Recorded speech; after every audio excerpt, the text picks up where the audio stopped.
Saya akan mengawalinya terlebih dahulu. Di bulan ini kita sama-sama merenungkan sebuah tema yaitu devoted atau ketekunan. Sangat tergambarkan dengan apa yang minggu lalu sudah kita rayakan sama-sama ya Jumat. Yaitu gereja kita boleh berulang tahun yang ke-24. Wow. Ya jadi ini masih bulan-bulan ulang tahun ya. Ini tema di depan ini sangat eman kalau ini langsung dibongkar ya. Dan saya bersyukur pagi hari ini saya masih melihat tema ini home. Home. Feels like home. Ya maksudnya apa? Feels like home. Merasa seperti di rumah. Rumahnya siapa? Rumahnya Tuhan Yesus Kristus. Amin. Amin. Dan kita yang ada di tempat ini itu adalah keluarga di dalam Tuhan Yesus Kristus. Amin. Ini bukan rumah saya Jemaat. Ya, ini bukan rumah Pastor Iman. Ini bukan rumah pengerja gereja atau itu, tapi ini rumahnya Tuhan. Jadi tema bulan ini sungguh menarik buat saya ya. Devoted atau ketekunan, karena saya percaya 24 tahun nih jemaat sekalian. Tuhan Yesus menyertai tempat kita ini dengan luar biasa. Ya, pemeliharaan Tuhan sungguh terasa bagi gereja ini, dan tentu saja banyak musim mungkin yang dilalui oleh kita semua. Ya, banyak musim yang berganti, tetapi yang tidak pernah berganti yaitu Tuhan Yesus Kristus. Amin. Ya, sampai hari ini saya merasakan bahwa gereja ini masih berdiri dan berdampak semua karena kemurahan Tuhan Yesus. Dan juga karena kesetiaan jemaat sekalian yang ada di tempat ini. Ya, dan saya percaya melalui tempat ini Tuhan bekerja tidak hanya untuk gereja ini saja, tetapi juga untuk kehidupan kita. Tuhan bekerja juga untuk keluarga kita. Ya, kita bisa merasakan encounter dengan Tuhan ketika sungguh-sungguh kita tertanam di dalam Dia. Ya, amin. Jadi saya ingin mengawalinya dengan itu. Ya, dan saya ingin menyambut juga jemaat sekalian yang mengikuti ibadah ini secara online maupun yang mengikuti ibadah ini secara radio. Ya, welcome to GKM Mawar Saron. Ya. Nah, tema yang dipakai atau ayat yang dipakai oleh Bapak Gembala yang diberikan pada kita pada bulan ini adalah di Kisah Para Rasul 2 ayat yang 42. Kita buka sama-sama ya. Kisah Para Rasul 2 ayat yang 42. Dikatakan demikian. Mereka bertekun di dalam pengajaran rasul-rasul dan di dalam persekutuan. Dan mereka selalu berkumpul untuk memecahkan roti dan berdoa. Ada kata bertekun di situ. Dan bertekun atau ketekunan yang dilakukan bukan hanya kita mendengarkan firman Tuhan saja. Tetapi kita juga mau secara sadar kita berkumpul di dalam persekutuan. Ya, amin. Jadi saya percaya visi atau harapan yang Bapak Gembala sudah sampaikan di minggu lalu bahwa kita semua boleh tertanam di dalam Christ Community. Ya, ini adalah sebuah hal yang benar, ini adalah sebuah hal yang sehat. Jadi saya encourage juga buat jemaat sekalian buat yuk kita sama-sama kita tergabung di dalam sebuah komunitas. Ya.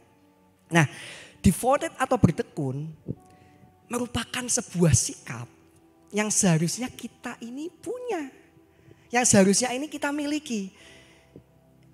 Kenapa? Karena kita ini adalah anak-anak Tuhan.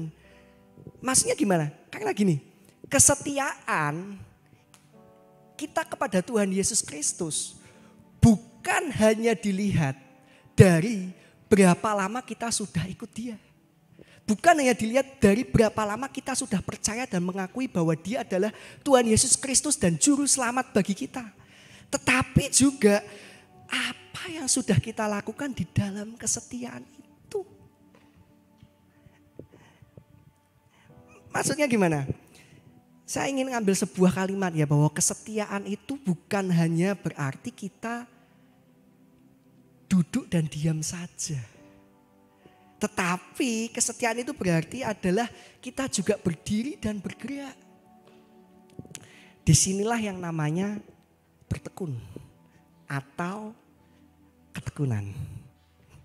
Ya, jadi pagi hari ini saya mendapatkan impresi bahwa di minggu ini saya ingin menyampaikan firman Tuhan dengan saya beri judul tekun di dalam tantangan. Wow. Ya, tekun di dalam tantangan. Amin. Di dalam Roma 5 ayat ketiga sampai dengan yang kelima. Di dalam Roma 5 ayat ketiga sampai dengan yang kelima. Kita tentu saja tahu ayat ini ya, kita sudah sangat mengenal ayat ini. Dikatakan demikian bahwa dan bukan hanya itu saja, kita malah bermegah juga di dalam kesengsaraan kita.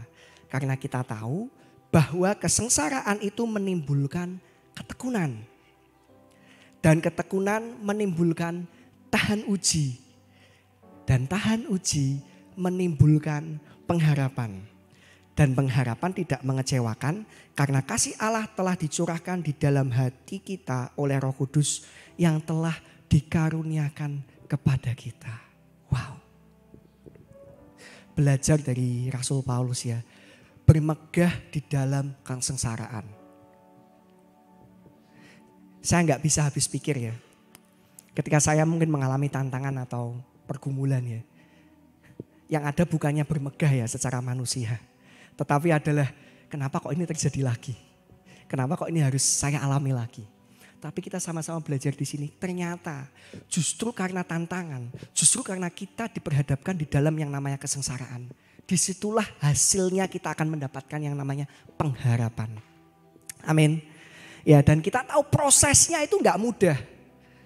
Di dalam kita proses kita menuju kepada pengharapan yang Tuhan sudah janjikan ada yang namanya ketekunan. Saya suka sekali dengan apa yang disampaikan oleh Pastor Prayudi beberapa bulan yang lalu kalau masih ingat ya. Bahwa mukjizat dan berkat itu gak akan bisa membuat kita menjadi orang yang tahan uji. Tetapi challenge atau tantangan itu yang bisa membuat kita menjadi orang yang tahan uji. Amin. Nah pagi hari ini saya ingin langsung masuk kepada poin saya yang pertama. Tekun di dalam tantangan. Tekun di dalam tantangan membawa kita atau membuat kita menjadi orang yang tahan uji. Kita pegang ini terlebih dahulu. Poin yang pertama ya. Ketika saya merenungkan ayat ini, saya mendapatkan poin ini dan saya terus terang saya sedang dalam kondisi yang mungkin mengalami tantangan juga. Karena hari-hari ini pekerjaan saya juga cukup berat. Ya konsentrasi saya tidak bisa fokus terlalu banyak terhadap apa yang harus saya persiapkan ini. Tapi saya percaya di sinilah firman yang dilakukan. Ya jangan sampai kita membagikan sesuatu tetapi kita tidak pernah melakukannya. Ya dan saya bersyukur Tuhan selalu memberikan kita semua pengalaman-pengalaman ya. Hari demi hari kita mengalami pengalaman-pengalaman yang baru untuk apa? Untuk kita bisa mengenal Dia lebih lagi. Amin. Tekun dalam tantangan membuat kita menjadi orang yang tahan uji. Ketika saya mempersiapkan ayat ini, poin ini saya teringat kepada sosok di Alkitab. Ya, siapa itu? Ya, saya teringat sosok Ayub. Ketika saya membaca Ayub ya, saya teringat akan sosok ini. Oh iya, Ayub. Ayub adalah orang yang bertekun. Kita buka sama-sama di Ayub 1 ayat yang ke-8. Ayub 1 ayat yang ke-8.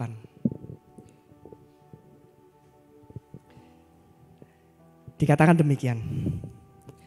Lalu bertanyalah Tuhan kepada iblis.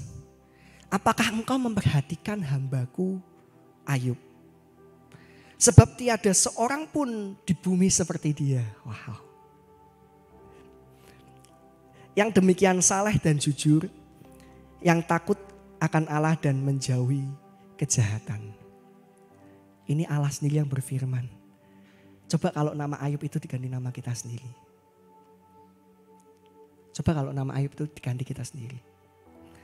Nah pagi hari ini saya ingin encourage jemaat ya. Semoga saya bisa menyampaikannya dengan mudah. Allah berfirman di sini. Bertanya Tuhan kepada iblis, apakah engkau memperhatikan hambaku Ayub? Sebab tiada seorang pun di bumi seperti dia. Wow. Yang demikian saleh dan jujur, yang takut akan Allah dan menjauhi kejahatan. Nah saya ingin mengatakan demikian jemaat, bahwa ujian dan tantangan, pergumulan kehidupan, challenge, permasalahan mungkin, problematika, rumah tangga, kehidupan, pekerjaan, kuliah, sekolah, bisnis, semuanya yang terjadi di dalam kehidupan kita belum tentu karena kita tidak berlaku setia kepada Tuhan. Maksudnya gimana? Nah di sini saya belajar sesuatu jemaat, bahwa bisa saja mungkin ujian, tantangan, pergumulan, challenge yang ada dalam kehidupan kita itu adalah karena Tuhan menaruh matanya sendiri kepada kita. Dia melihat kesetiaan kita, dia melihat ketaatan kita. Amin. Allah berfirman kepada siapa? Kepada iblis. Bukan berfirman, Allah berkata kepada iblis ya. Bertanyalah Tuhan kepada dia. Sudahkah engkau memperhatikan hambaku Ayub? Nah saya mendapatkan impresi yang luar biasa ketika saya merenungkan satu ayat ini aja ya jemaat sekalian. Ya harapannya saya bisa menyampaikannya dengan mudah sekali lagi. Ya saya dapat impresi seperti ini jemaat sekalian. Bahwa Ayub ini seperti dijagokan oleh Tuhan. Kita pegang ini terlebih dahulu. Ayub ini seperti dijagokan oleh Tuhan. Lalu bagaimana dengan tantangan dan pergumulan kehidupan yang kita hadapi saat ini? Nah saya percaya bahwa kita semua ini adalah jagoannya Tuhan. Itu maksud saya. Amin. Saya percaya bahwa kita semua ini adalah jagoannya Tuhan. Kenapa? Nanti akan saya bahas lebih lagi. Ya kita pegang ini terlebih dahulu ya.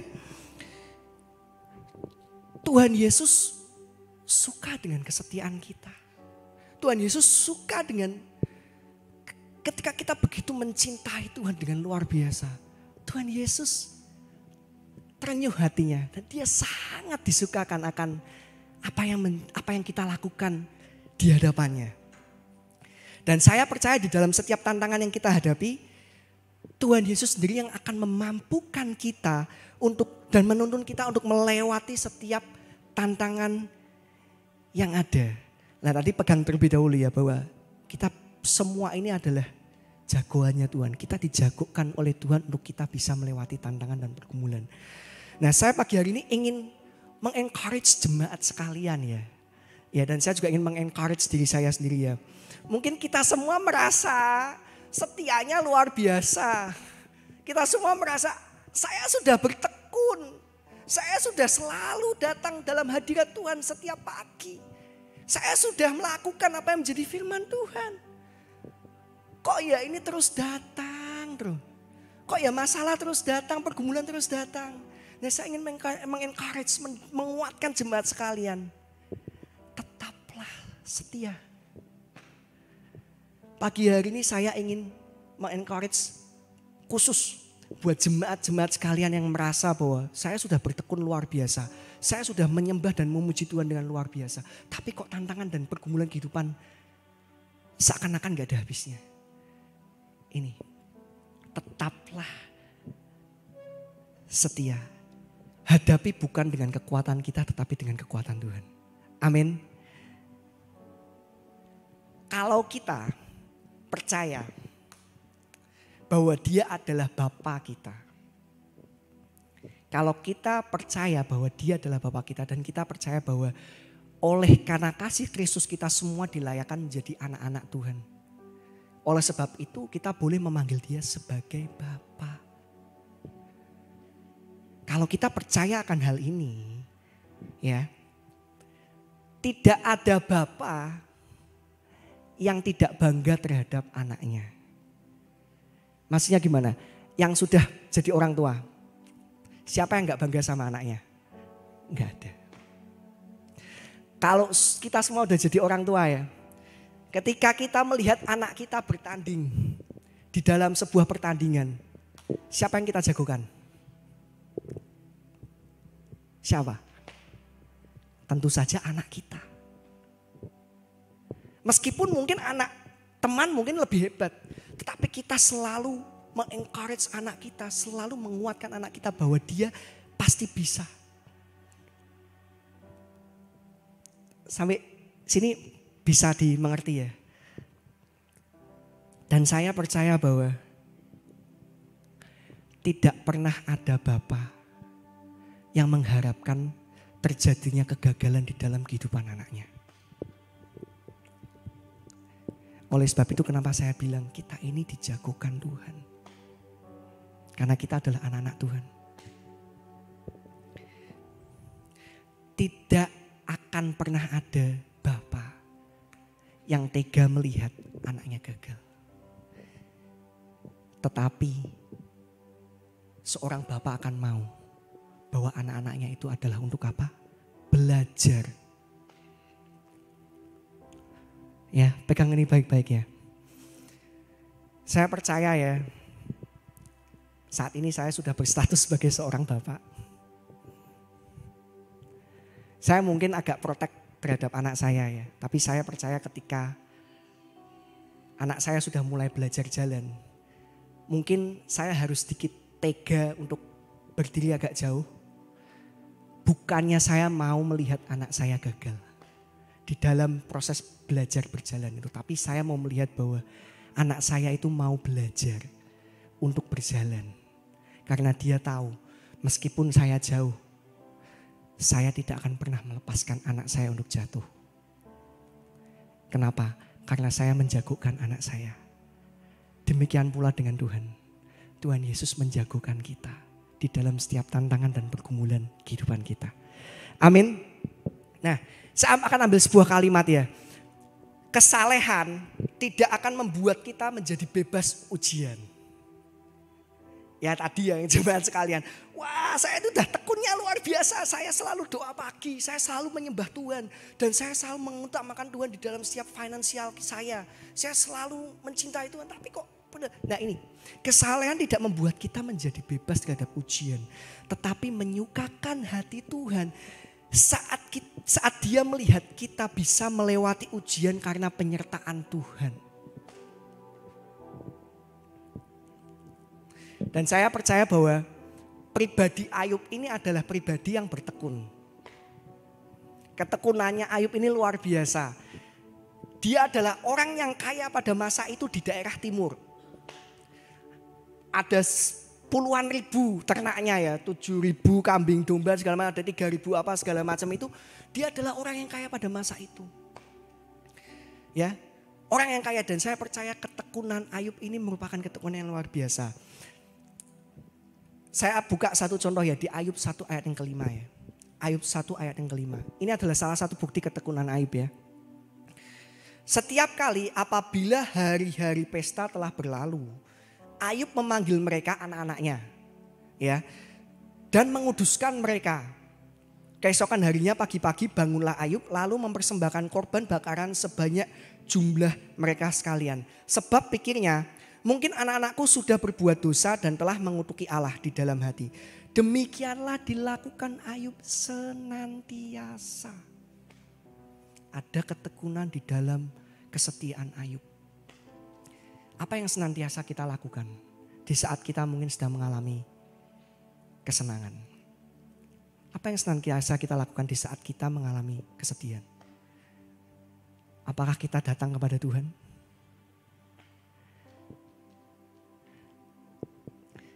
Oleh karena ketekunan Ayub, maka dia menjadi orang yang tahan uji.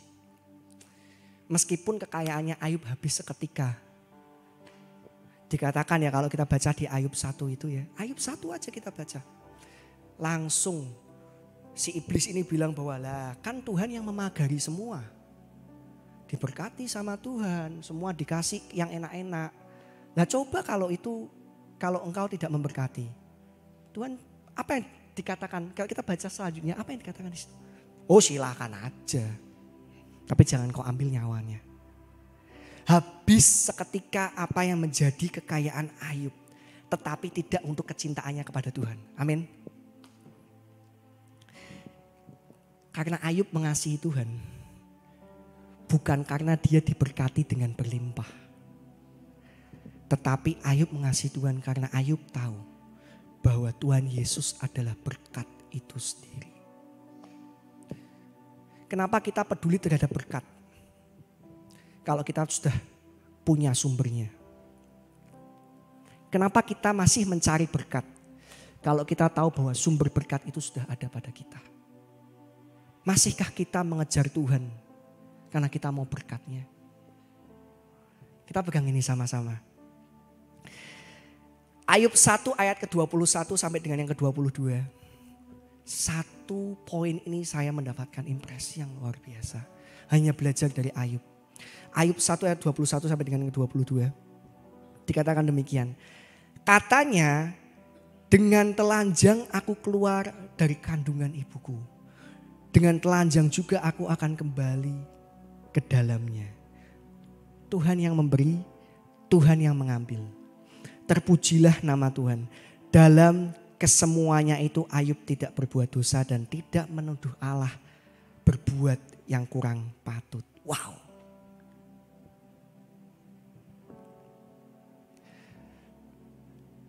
Begitu kita mengalami kegagalan mungkin di dalam usaha kita, bisnis kita, startup kita mungkin lagi mulai naik kemudian harus mengalami problematika dan kegagalan. Kemudian kita langsung apa? Menyalahkan Tuhan. Ayo pagi ini saya sama-sama belajar. Apa yang Tuhan mau dalam kehidupan kita. Nah, seringkali yang menjadi indikator berkat Tuhan adalah ketika Dia menjawab apa yang kita minta. Jangan katakan amin di sini. Seringkali yang menjadi indikator berkat Tuhan adalah ketika Dia menjawab apa yang kita minta. Bagaimana jika tidak? Bagaimana jika jawabannya adalah belum? Dan bagaimana jika jawabannya adalah tunggu ataupun nanti? Sedangkan ternyata Tuhan Yesus sendiri sudah memberikan kita segala sesuatu yang mungkin tidak pernah kita pikirkan dan kita doakan. Eman-eman banget jemaat sekalian. Kita hanya fokus terhadap satu pokok doa. Kemudian mungkin pada saat kita belum mengetahui bahwa doa itu mungkin masih belum dijawab oleh Tuhan. Kemudian doa itu kita masih nggak mendapatkan itu. Kemudian kita mengukur mungkin bahwa Tuhan akan memberkati saya kalau doa itu dijawab oleh Tuhan. Padahal kita nggak sadar. Terlepas dari satu pokok doa yang mungkin kita naikkan sama-sama. Ada hal-hal lain. Ada berkat-berkat lain yang Tuhan berikan dalam kehidupan kita. Yang mungkin kita nggak sadar. Karena Dia memberi segala sesuatu lebih daripada apa yang kita pikirkan dan apa yang kita doakan. Nah, saya belajar ya dari ayat ini ya. Bahwa walau Tuhan mengizinkan ujian atau tantangan atau pergumulan, pencobaan, problematika itu terjadi dalam kehidupan kita. Tetapi ketahuilah bahwa ujian, pencobaan, problematika itu bukan berasal dari Tuhan. Oleh sebab itu ketika kita saat ini mungkin sedang berada di dalam tantangan. Saat ini kita berada di dalam pergumulan. Jangan salahkan Tuhan. Tetapi mintalah kepada Tuhan pewahyuan. Mintalah kepada Tuhan hikmat. Mintalah kepada Tuhan arahan. Tuhan, Engkau mau menyatakan apa nih dalam kehidupanku?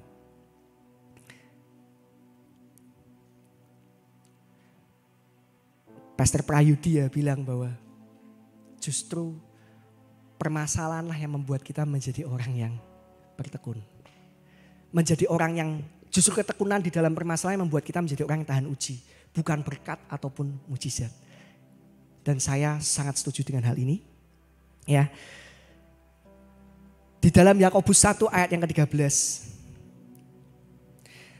Apabila seorang dicobai janganlah ia berkata pencobaan ini datang dari Allah. Sebab Allah tidak dapat dicobai oleh yang jahat dan Ia sendiri tidak mencobai siapapun. Nah, saya ingin mengatakan demikian bahwa di dalam ketekunan kita terhadap tantangan yang ada membuat kita menjadi orang yang tahan uji. Dan di sini kita bisa mengenal dan memiliki encounter terhadap Tuhan yang adalah segalanya. Tuhan Yesus itu adalah segalanya. Ya, amin. Dia bisa jawab sekecil apapun permasalahan kita. Ya, soal matematika pun juga bisa dijawab sama Tuhan Yesus Kristus. Ya. Lanjut ya di Ayub 42 ayat 1 sampai dengan yang ke-6 dikatakan demikian. Ayub 42 ayat 1 dengan yang ke-6 dikatakan demikian.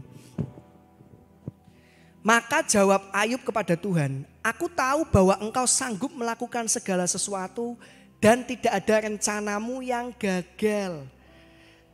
Firman-Mu, siapakah dia yang menyelubungi keputusan tanpa pengetahuan? Itulah sebabnya tanpa pengertian aku telah bercerita tentang hal-hal yang sangat ajaib bagiku dan yang tidak ku ketahui. Firman-Mu dengarlah, maka akulah yang akan berfirman. Aku akan menanyai engkau supaya engkau memberitahu aku. Hanya dari kata orang saja aku mendengar tentang engkau. Tetapi sekarang mataku sendiri memandang engkau. Oleh sebab itu aku mencabut perkataanku dan dengan menyesal aku duduk dalam debu dan abu. Wow, luar biasa ya. Ayub aja yang seperti ini aja masih bilang bahwa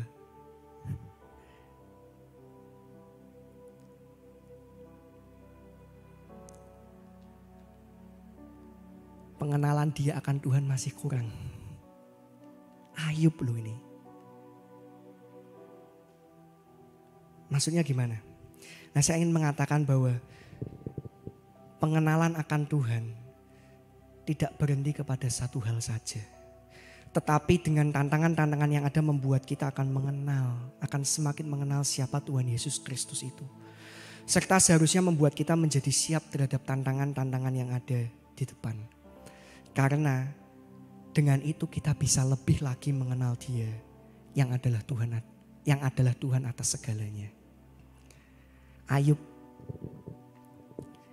sendiri mengakui bahwa pengenalan akan Tuhan pun terbatas.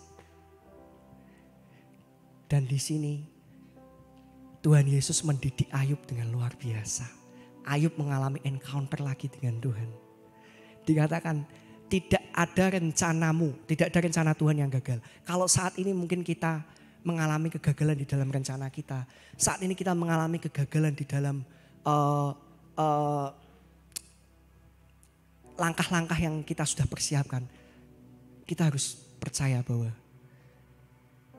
rencana Tuhan tidak akan pernah gagal dalam kehidupan kita. Amin. Kemenangannya, keberhasilannya, kesuksesannya, terobosannya, pemulihannya, multiplikasinya, itu buat kita jemaat sekalian. Tetapi kemuliaannya harus buat Tuhan Yesus Kristus. Itu yang terutama. Kemuliaannya harus buat Tuhan Yesus Kristus. Ayub dipulihkan setelah dia mengakui bahwa pengenalanku terhadap Tuhan itu masih kurang. Oke, poin yang pertama ya. Tantangan membuat kita bertekun di dalam tantangan membuat kita menjadi orang tahan uji. Poin yang kedua, tekun di dalam tantangan mendatangkan kita kepada promosi. Waduh, agak panjang sedikit, tidak apa-apa ya jemaat sekalian. Poin yang kedua, tekun di dalam tantangan akan mendatangkan kita kepada promosi. Saat saya merenungkan poin ini, Ayub tadi sudah selesai ya. Saya teringat akan satu tokoh yaitu Yusuf. Wow. Saya percaya Yusuf ini adalah salah satu contoh orang yang bertekun di dalam tantangan. Kenapa? Karena proses kehidupan yang dia alami itu tidaklah mudah. Bahkan boleh dikatakan tantangan yang dia hadapi sangat bertolak belakang dengan mimpinya. Dan mimpinya bisa saja terkubur oleh tantangan yang dia hadapi.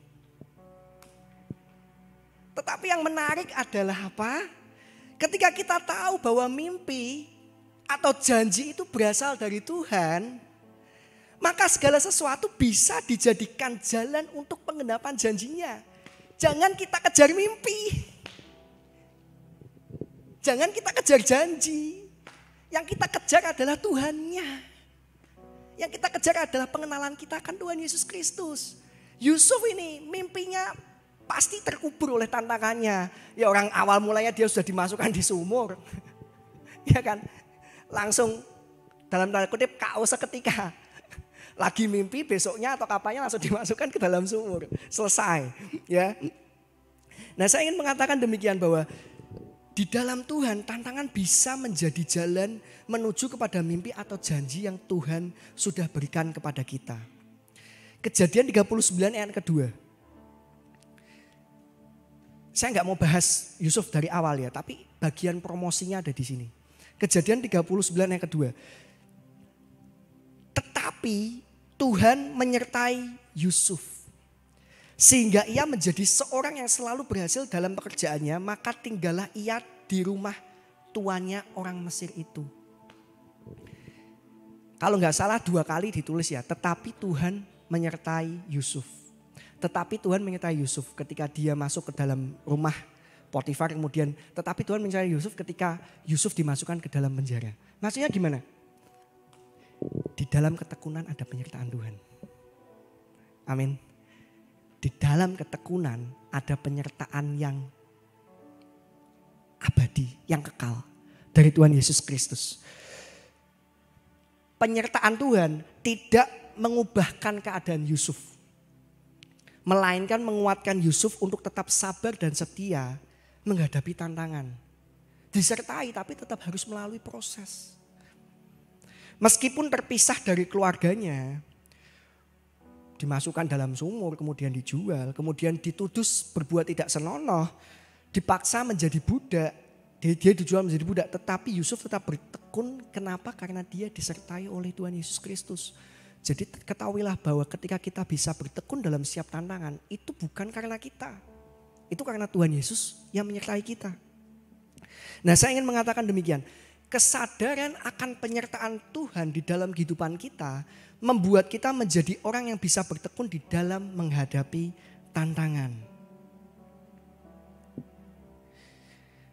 Kemudian ini ya, Kejadian 41 ayat yang ke-39 sampai dengan yang 40. Tekun di dalam tantangan mendatangkan kita kepada promosi. Yusuf dipromosikan ini. Kejadian 41, 39, 40. Kata Firaun kepada Yusuf, oleh karena Allah telah memberitahukan semuanya ini kepadamu, tidaklah ada orang yang demikian berakal budi dan bijaksana seperti engkau. Engkaulah yang menjadi kuasa atas istanaku dan kepada perintahmu seluruh rakyatku akan taat. Hanya tahta inilah kelebihanku daripadamu. Ingat ya. Kesuksesannya milik kita. Keberhasilannya milik kita. Multiplikasi, promosi, terobosan milik kita. Tapi harus kita tahu, sadar kemuliaannya hanya milik Tuhan Yesus Kristus. Yang harus dipemuliakan adalah Tuhan Yesus Kristus. Ini yang menarik di sini ya. Dia menjadi second in command. Orang kedua yang berkuasa. Yusuf beroleh promosi karena dia bertekun di dalam Tuhan. Dia setia di dalam setiap tantangan yang ada karena tantangan itu merupakan bagian dari proses. Dan ketahuilah bahwa di dalam tantangan yang Yusuf alami, sesungguhnya kalau kita menyadarinya, Yusuf tidak berhak memilih apapun. Karena dia adalah budak. Sekali lagi, dia adalah budak, nggak bisa ngapa-ngapain, wes budak. Ya, tetapi di dalam Tuhan, yang budak itu bisa dijadikan pemimpin. Ini yang luar biasa. Yang harus jadi kekuatan kita adalah bukan siapa kita di sini ya. Bukan siapa kita di dalam pekerjaan kita. Bukan siapa kita di dalam rumah tangga kita. Tetapi siapa kita di dalam Tuhan kita, Yesus Kristus. Yang budak bisa jadi pemimpin. Ya, kita ini anak Tuhan. Amin. Ayat yang terakhir ya, saya minta tim Praise Worship bisa naik. Ibrani 10 ayat yang ke-36. Ibrani 10 ayat yang ke-36. Sebab kamu memerlukan ketekunan supaya sesudah kamu melakukan kehendak Allah, kamu memperoleh apa yang dijanjikannya itu. Saya ingin menyampaikan di sini bahwa jangan kita lompati prosesnya. Lakukanlah dulu kehendak Allah, baru setelah itu kita beroleh apa yang Dia janjikan bagi kita. Seringnya kita mau langsung sampai kepada janji Tuhan tanpa kita mau melewati proses.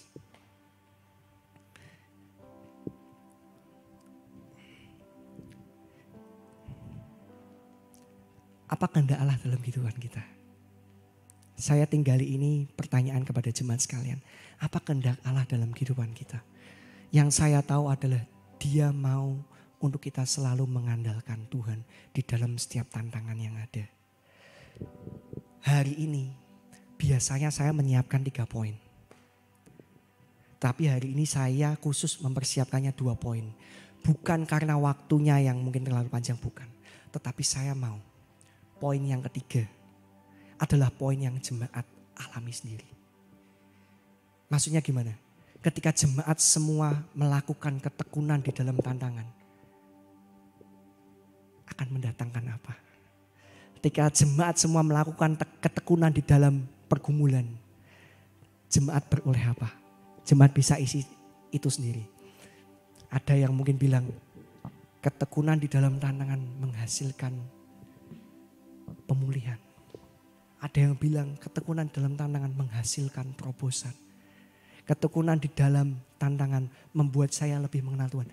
Jemaat isi sendiri. Jadi ini PR bagi jemaat semua ya. Poin yang ketiga adalah poin yang harus dilakukan. Bertekunlah di dalam tantangan. Karena saya percaya Dia yang berkuasa atas segalanya. Jangan kita cari jalan pintas. Kalau kita sudah punya jalannya, yaitu Tuhan Yesus Kristus. Amin. Ya, yuk mari kita berdoa.